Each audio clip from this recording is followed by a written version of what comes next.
issues. Okay. Khalwale, are there jitters from your side for if a possible deal is arranged between President William Ruto and Raila Odinga? Because this is part of the headlines. The headline has fears over Ruto-Raila deal in making. Absolutely none.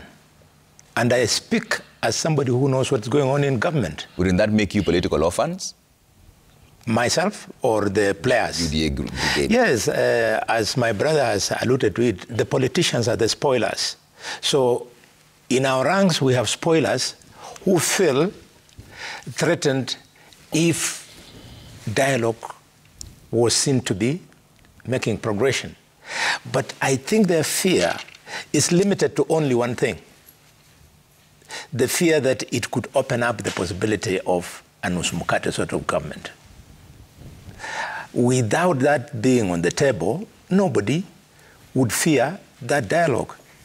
And so that my conversation can flow, the first question you asked was, what do we think on this panel is the best way forward for the country? The best way forward is to start with ourselves. Tomorrow, my brother will win an election. He is the boss. The other day, Sifuna was the vice. Sifuna has won. So tomorrow, he might win. So those of us who have the privilege of already being in office, we have to lead by example. We have to stop chest thumping. We have to stop spending time trying to prove to the country that our colleagues who are serving government and other constitutional officers are either more foolish than us or we are cleverer than them. I mean, my brother. Professor Kindiki, I have not talked to him for the last 4 weeks, so he has not sent me. Professor Kindiki is a professor of law. It means he has taught law at the University of Nairobi. Sifuna has not taught in any university, any law. 2, Professor Kindiki addressed the International Criminal Court at The Hague. Sifuna has never stepped in the International Criminal Court. Sifuna was a legal counsel and officer at the Supreme Court. To my recollection, if I'm wrong, Sifuna will advise me. I don't know whether Sifuna has ever been in those places. So Sifuna owes it to Kindiki that he celebrates Kindiki by acknowledging those things that Kindiki has achieved. Way forward. The cost of living. Yeah. Way forward to this thing, our government must demonstrate that something is being done about the cost of living. And the starting point, I hope, that the case involving the finance bill in court is going to be concluded expeditiously so that government can collect taxes and implement its plan to lower the cost of living.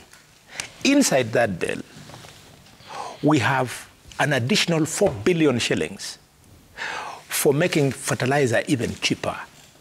Thanks to the cheaper fertilizer that was given, we are looking forward to a bumper harvest.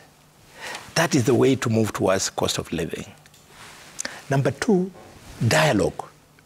We have to quickly, Sifuna, go and tell our co-chair, Omolo Tiende. I have told my co-chair, Murugara, that they have to move away from our principles. They convene us. Okay. Then, as members of the bipartisan talks, if Ruto will lift a call and ask us, what are you people doing there? We will leave. If Raila lifts and tells Akina Sifuna, leave that place, they will leave. And then we go and face the country. We tell the country that the bipartisan talks that we suspended are not tenable because our principles have recalled us. Okay. 3, as way forward. Yeah. We need to play our role, and thank you, my brother, for encouraging Sifuna to be coming to Parliament and facing us. We need, as parliamentarians now, to do further legislation. Okay. Article 37 as it is is being interrupted, interpreted in very many ways, to the extent that when you tell somebody that this was not the letter and spirit of Article 37 that allows freedom of all these manenos, they tell you, we have observed it. So, Sifuna, I would like you to come to Parliament. We come and do further legislation to Article 37 to give effect to it so that it is more explicit. Okay. We also need to do further legislation to ensure that there is total closure of an election. Okay. The intention of the Constitution, Kenyans, was that if we reach at the Supreme Court and the Supreme Court then decides who is validly elected, that's a closure. But ODM doesn't seem to realize that. Okay. So we need to do further legislation for us. Go beyond the Supreme Court. So that people can actually realize the election has come over. As far as Edwin Sifuna and co are concerned, the election of 2022 is still there. Okay. 2022 is still there.